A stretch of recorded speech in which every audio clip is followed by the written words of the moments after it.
It should be obvious that we cannot solve a crisis with the same methods that got us into it in the first place. This is a last chance saloon. Because if we don't really take the decisions that are vital now, it's going to be almost impossible to catch up. We will end the moratorium on extracting our huge reserves of shale, which could get gas flowing as soon as 6 months. We'll give way. If unprecedented changes are not made and made soon, there will be irreversible damage to the planet. Zero carbon. East Talk.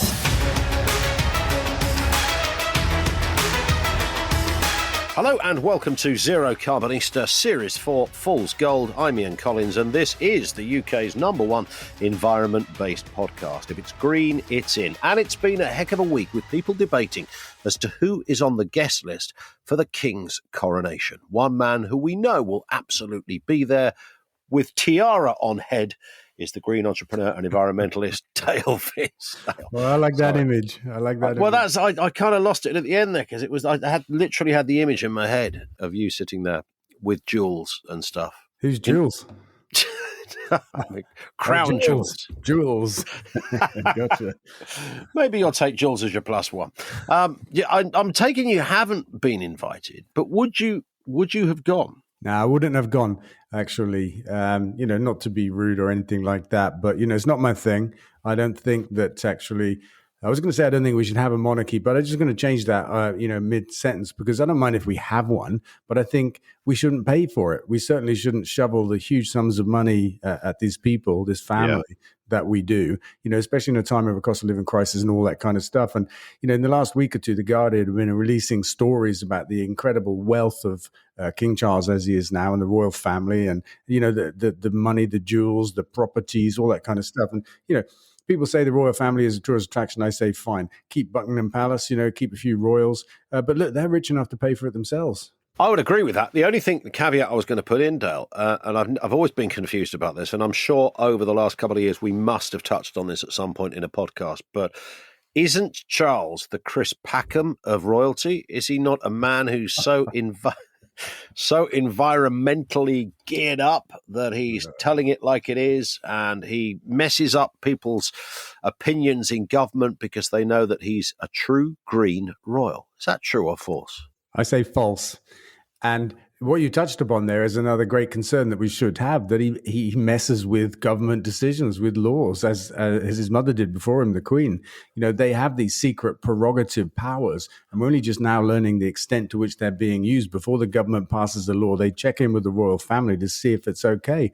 And last year we talked about how the Queen had carved herself an exemption from some Scottish legislation to enable renewable energy cables basically to run across people's land. And she said, yeah, okay, but not my land, exempting large chunks of Scotland from this very important legislation. Yeah. We don't yet know what else they quite interfere with, but I see it as a fundamental problem. This is meant to be a democracy. The royal family are meant to be figureheads. That's not how it's working at the moment. Everything you just said is right, but he's talked the talk, if that makes sense. Yeah, he has. I met him a couple of times, not recently, maybe 10 years ago was the last time.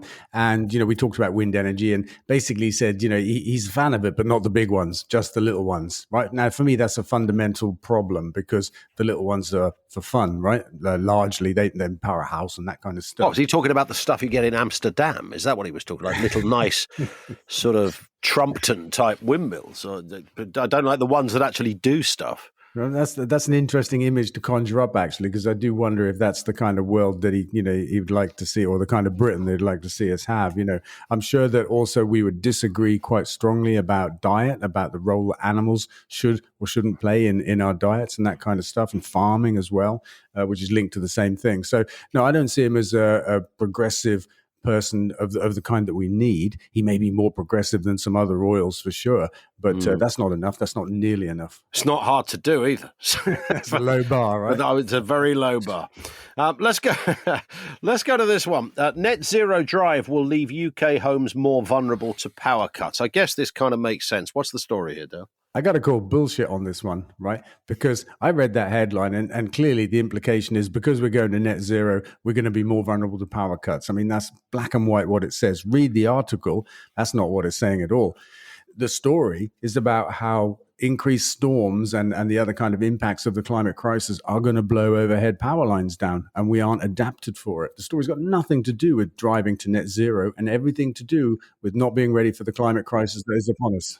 When I said that makes sense, that was precisely the point I was driving at, that clearly, if we were geared up for this, it would be fine, but we're not geared up. So it could be a complete shitter because the government haven't put the right infrastructure and the measures in place. It's just one more thing that the government aren't doing. But for me, this is a great example of what the right-wing media are being busy doing. Like I spent last week on the radio with a few different people. Julia Hartley-Brewer was like the one that kind of struck me the most. I'm not sure if I talked to you about this. Oh, I did, didn't I? I did. Yes. This was about the wheel, wasn't it? Yeah, that's what she was saying.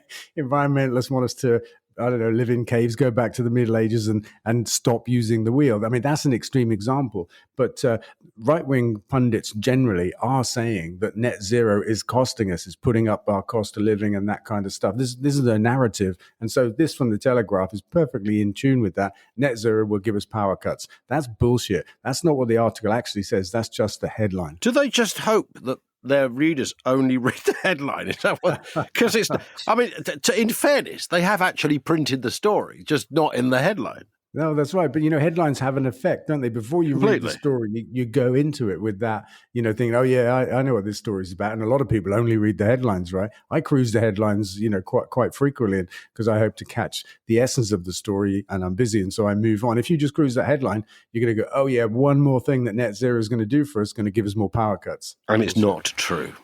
It's not true. Here's a headline. Like a dam breaking, experts hail decision to let US climate lawsuits advance. What's going on here? Well, three major US and actually global oil companies have been resisting being sued by federal authorities and all kinds of other people in the US for like nearly 10 years or something. And they've been trying to move the court cases out of the state courts and up to the national courts or the federal courts. I'm not sure what they call them. But the Supreme Court ruled on that this week and said, no, the court cases should take place at the state level. It's the states that are suing them after all. And it followed plenty of legal precedent. So it shouldn't have been an unexpected decision, but the guys involved are saying exactly that. It's like a dam breaking because it's been nearly 10 years of delay and obfuscation by these oil companies.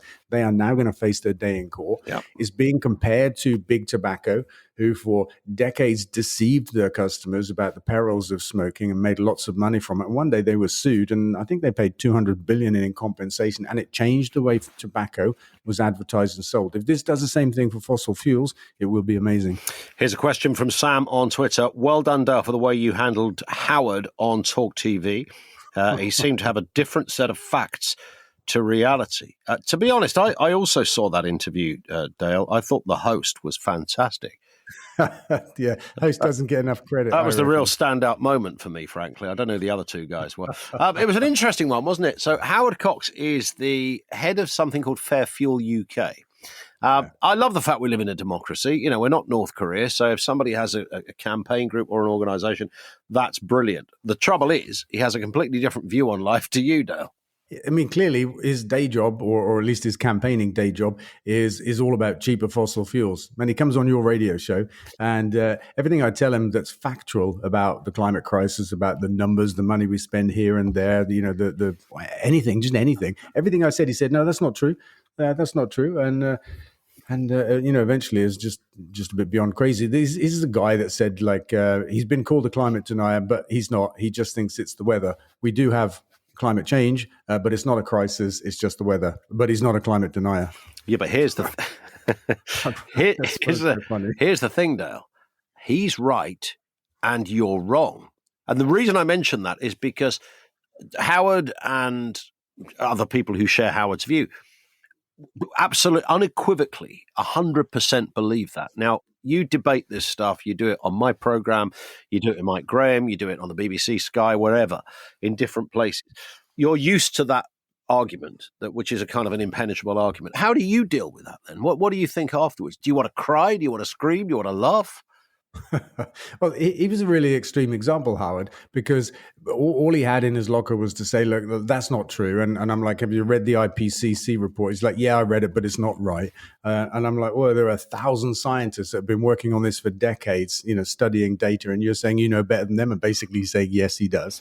And what can you do with a man like they offered to debate with me, didn't he? He said, let's set aside a whole day. And I thought, my God, what kind of awful day that would be. And then afterwards I thought, but that would be unfair, right? Because in a battle of wits, he's an unarmed man.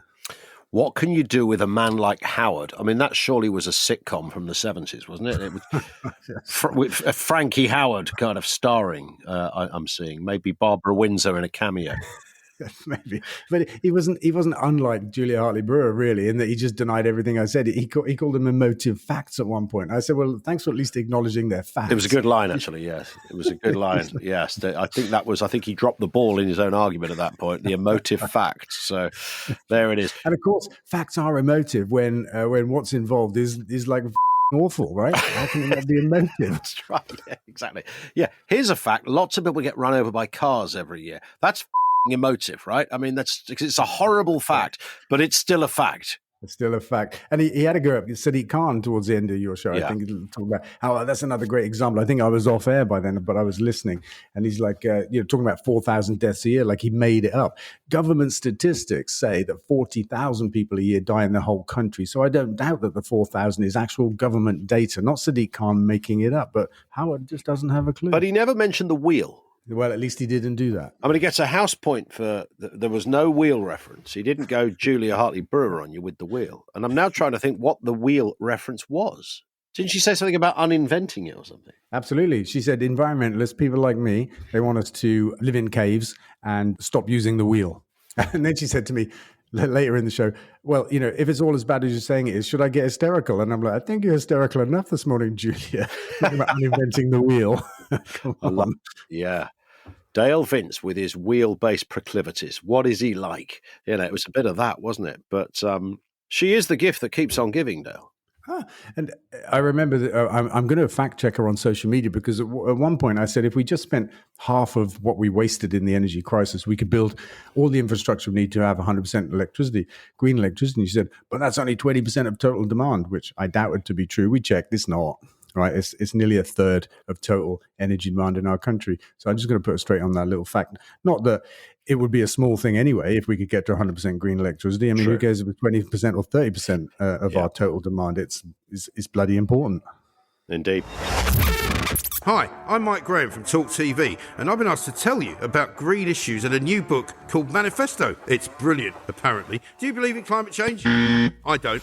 Do you believe we all need to find a greener way of living our lives? No, I don't either. I think it's all a load of guff perpetuated by loony lefties and eco-zealots hell-bent on causing a nuisance. Do you believe we're all killing our beautiful planet? No. Neither do I, but I know a fellow who does. His name's Dale Vince. He's so convinced he's written a whole book about it called Manifesto. The Battle for Green Britain. It's part memoir, part handbook for changing the world and shaking it up, apparently. I won't be buying it, but you can if you want to waste your hard-earned cash. It's $4.99. Pretty cheap, isn't it? You must be wealthy as hell. According to this script, it's available now from fgr.co.uk/shop. Another headline here, Dale. Rapid ocean warming alarms scientists. Well, it kind of should do, I guess, but perhaps scientists didn't quite expect the data to read as it did. No, I mean, I think they need a chat with Howard, right? Why didn't they send Howard in there? Howard and Julia on a mission. There's a Netflix show. He say, guys, it's just the weather. He'll say, you're not old enough to remember the heat wave of the 70s. He'll say, but I am, and don't worry. That's what he said to me, wasn't it? Without him realizing, it was a really lovely compliment there. Which suggested at one point he obviously thought you were in your 20s. He did. You weren't alive in 1976, he said. So that would mean that the oldest he's suggesting you are is like 45 or something. Yeah, exactly. The oldest. Like that. Yeah. Yeah, exactly.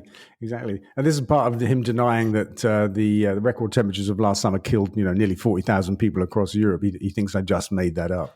But I pointed out, governments publish this data. All you've got to do is add it up. No. I can't let you get away with that, Dale. That's just an emotive fact, isn't it? Come on. It's an awful fact. Go and uninvent something, for goodness sake. But this ocean warming story, in the last 15 years, the Earth has accumulated as much heat as in the last 45. So I just want to throw that little stat bomb in there. We are accelerating the rate at which we're getting hotter on the planet, and there's no end of that in sight, not yet. This from Helen at LinkedIn says, what was the best bit about living in a fire engine then, Dale? What is she talking about? Well, I used to live in a fire engine. I probably lived in it for How have you just suddenly revealed this? You've just lived in a fire engine. Oh, it's not sudden. I think maybe, No, but I don't think we've discussed it. Have we, your fire engine years? No, maybe not. It's in my book. It's one of the vehicles that I lived in that 10 years on the road. Is there any room in a fire engine other than the cabin, or was it hollowed out? Well, it's an interesting vehicle. I found it in a field in Wales, and it was basically a chassis cab, which means there was nothing on the back, just a front end. But the front end was a crew cab, which they have in fire engines, for a bunch of crew to be in them. Yeah. And I converted the crew cab into something with a pull-down bed, and stuck a crane on the back and made a tow truck out of it, and dropped a diesel engine in where the petrol engine was, and just turned it into a four-wheel drive tow truck, and lived in the cab happily for about 5 years. Wow, because they're quite big, aren't they? Because they get about 10 blokes in them when they're on a shout. This one wasn't that big. I reckon you might have got 4 blokes in this one, but it was big enough. I kind of like small spaces. I had a great time. Took it across Europe and done all kinds of stuff in it. And fantastic, super truck. Did you have a big horn? Actually, I did. I had a thing called a gas axe, which is an oxygen acetylene blowing torch. Used it in scrapyards to cut vehicles and stuff. But I adapted one to blow air into an air horn, because they have a lever that boosts the oxygen flow. So I had an adapted gas. Well, this is probably a lot of detail nobody's going to get, but I had an oxyacetylene cutting torch adapted to blow my air horn. And if you were stuck in traffic, did you stick the blue lights on and just give it large? I stayed cool. I love that thought. I do know somebody who used to have one of those magnetic blue lights that they put on the top of their car. Uh-huh. Naughty. If they were, very naughty, completely illegal. Yeah, unless it was a cop that you happen to know. No, this was just a bloke. I mean, he was an arsehole, don't get me wrong, but he decided that he was not a cop. But definitely not a cop. And he would just whack this thing on the top of his car, and traffic would move out the way for him. How he never got caught, I don't know. Maybe he did get caught. Well, I had a mad set of flashing yellow lights across the top. There were 4 of them, then they contra-rotated, and they had mirrors in between them, and it sent the most crazy pattern of lights around the sky in a 360-degree arc. That had a similar impact. Yeah. Well, isn't that just like a very sort of VIP AA man? Yeah. Hippie coming through. Move over, please. I love it. Europe's biggest petrochemical plant in 30 years, a carbon bomb, a court has heard. That's a pretty disturbing headline. Pretty shocking, and it involves somebody we've talked about here before. I think Jim Ratcliffe, the man behind Ineos, the man that wanted to frack Britain, the Brexiteer that lobbied for Brexit and then f***ed off abroad like so many others did. You got to love that. Not having this shit, he said. Pissed off. The hypocrisy of the people. But yeah, he's the man behind it, and he's got a whole bunch of other people up in arms. 14 organisations in a Flemish court this week. Wow. It's being called Project One. I'm not sure why. But they're hoping to stop this thing taking place, because it is pulling entirely in the wrong direction in terms of, they're going to make a shitload of plastic and all kinds of bad things there. This from Richard, who said, I was interested to hear your plan to install solar panels on schools. It's a great idea. But are you aware of solarforschools.co.uk, which is doing exactly the same thing? Would it make more sense to partner with them rather than build the same business model from scratch? Fair question. It is a fair question, and I kind of heard the name, and I will ask my people to reach out and have a chat to them, see what they're about. We weren't going to start a business.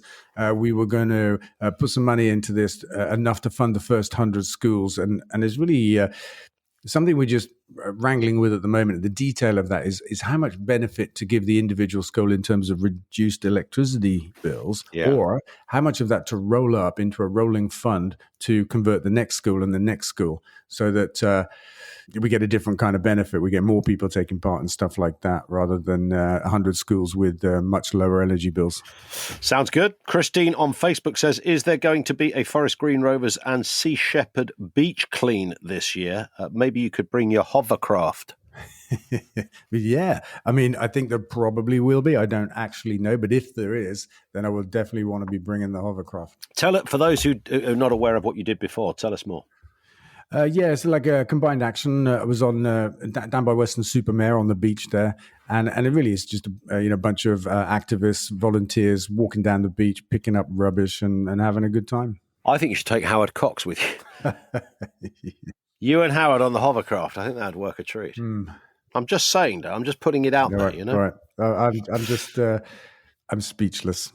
That's so rare. That's so rare and very random. What about this, though, for a headline? UK's first vegan cat cafe opens in Canterbury. And just to clear up confusion, this is nothing to do with eating cats. No, apparently not. It's a thing, isn't it, cat cafes? I don't know when it started, but there was one in Stroud not so long ago. I know for sure. Isn't it people who've got too much money? Too many cats, I think. There's too many cats.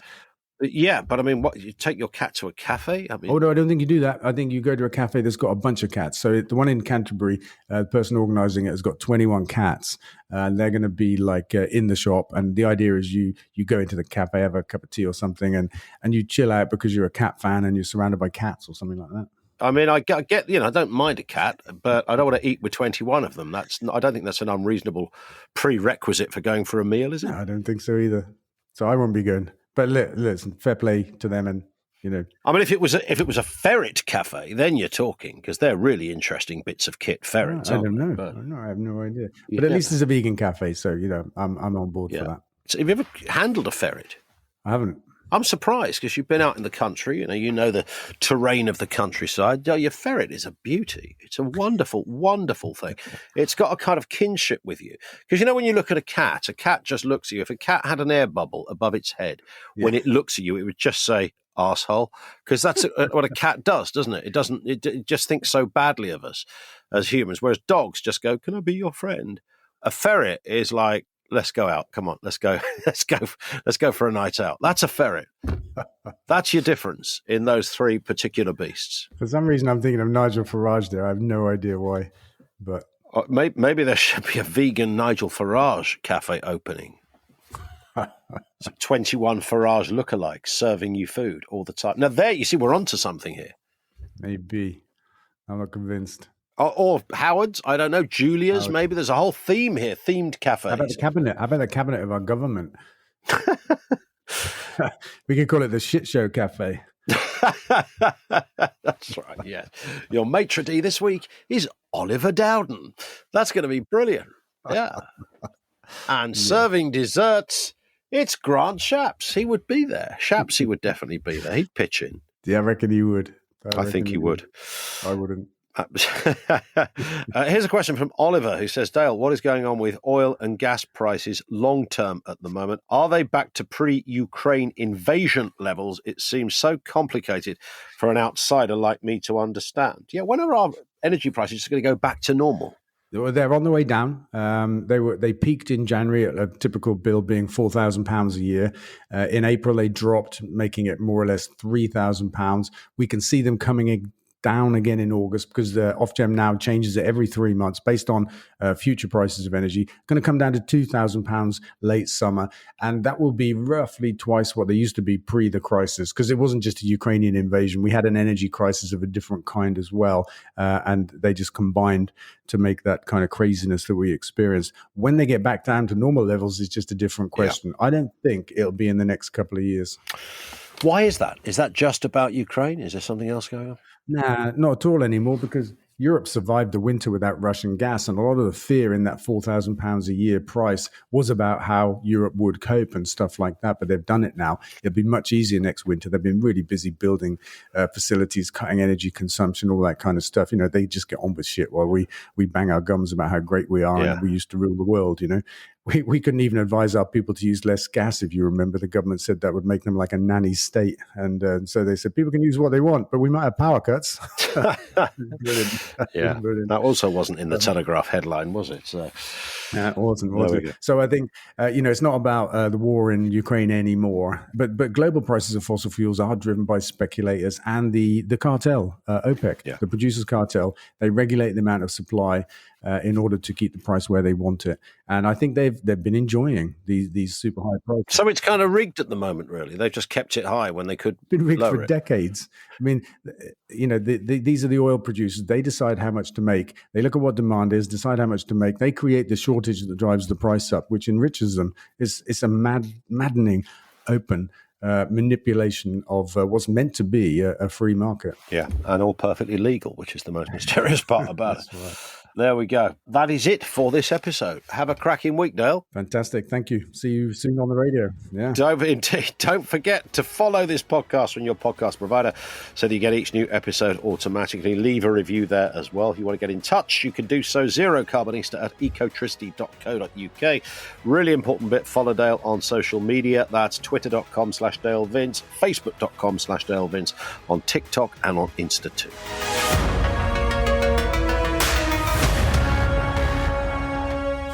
Zero carbon East of